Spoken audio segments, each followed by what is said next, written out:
So let's talk about mistakes that you should avoid when you're writing your promo emails. Fortunately for you, we've made these mistakes ahead of time so that you don't have to. So make sure that you follow these guidelines and make sure that you avoid these few things that we're about to tell you so that you can keep focus on writing good emails and creating a responsive list. So the first thing I want to talk about is forgetting the purpose.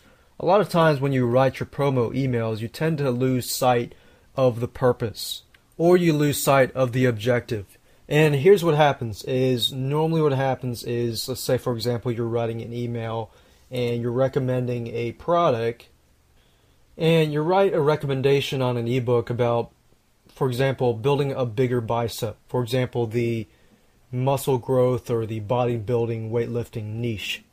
And of course, when you're writing it, you write the subject line and you write the opening, and it all has to do specifically with that ebook or how you can tips to build a bigger bicep.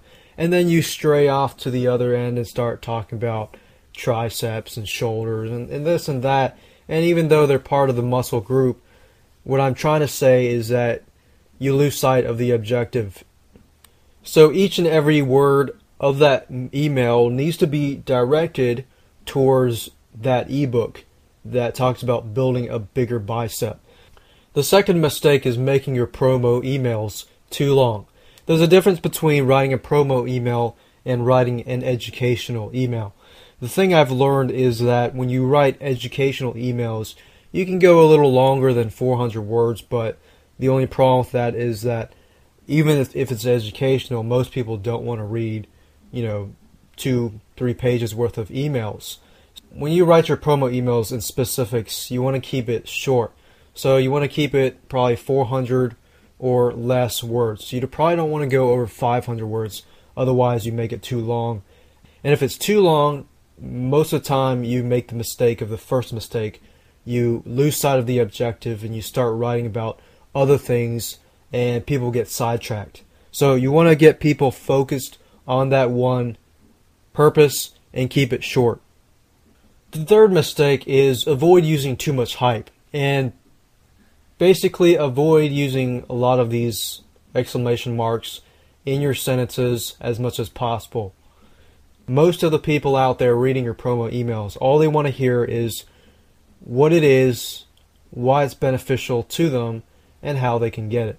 It's okay if you're excited, but when you write the email, remember when the reader reads it, they might not be as excited as you are, and they might read that the wrong way. And of course that brings us to the next mistake, is to avoid using weak subject lines. The first thing anybody reads is the headline. In this case, for the promo email, it's the subject line. Before they click the subject line, it's got to be effective. If it's not effective, and if it's in a weak subject line, promo email. So you basically want a subject line that will incite curiosity, and actually I'll talk to you more about creating strong subject lines in the next video.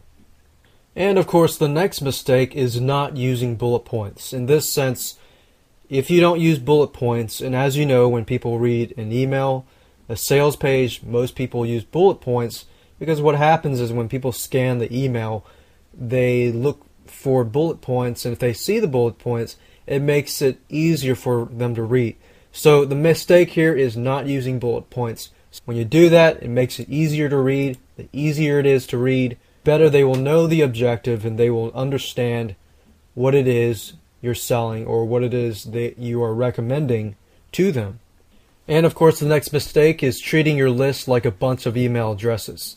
When you forget that your email list is a bunch of people, and you begin to treat them like, hey, buy this. And of course, you're not feeding them content, and you're not feeding them valuable information. Eventually what happens is your list begins to not respond to you, and your list becomes a diluted list. And the last mistake I would like to talk about is the PS line. If you fail to use the PS line effectively, then you miss out on being able to incite some interest, because what happens is people read down the email And the PS is going to be located after you say thanks, so and so, your name. And then you put PS, blah, blah, blah. The PS is going to be a sentence that directly hits the main objective. For example, say you're running a special that day and you say, grab this such and such product for a $50 discount from Tuesday to Thursday. A lot of people, what happen is they scan it, and they'll scan it and then they'll read the PS line.